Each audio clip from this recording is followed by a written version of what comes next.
In this video, I'm going to show you how to fix x3DAUDIO1_7.dll missing error. First, go to CMD, run as an administrator.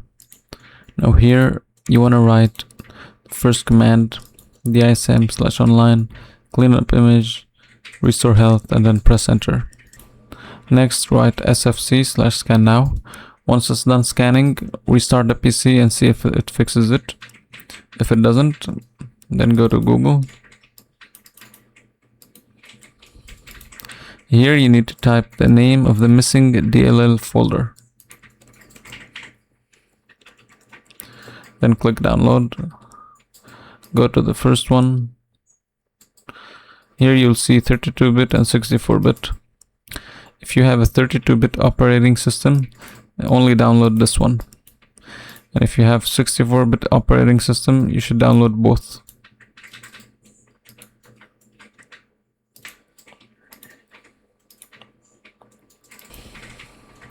Okay, I downloaded both.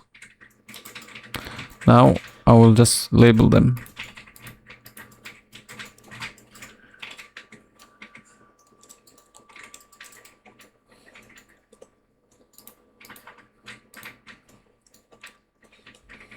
Now extract them.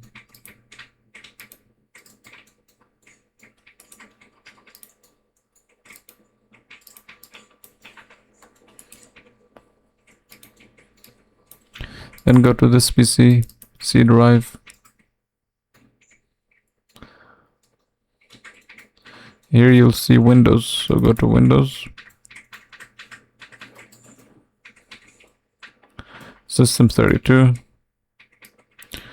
So go to the 64-bit, then drop this folder DLL inside, click replace,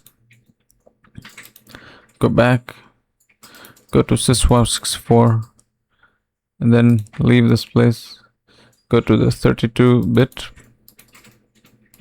then drag and drop this folder inside of the main folder, click replace. Now, if you're using a 64-bit operating system, you just do what I did.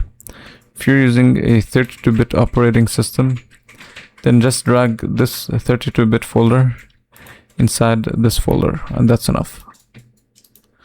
Now you can check if this fixes your error. You can try restarting your computer. You can try turning off whatever software and restarting it. However, if you're still having issues, then you can just go back here to Google and then type DirectX end user download. Go to the main web page, and then you want to download the web installer. So click download, run the installer simply, and once you finish running the installer, again, restart your computer, and this should fix your error.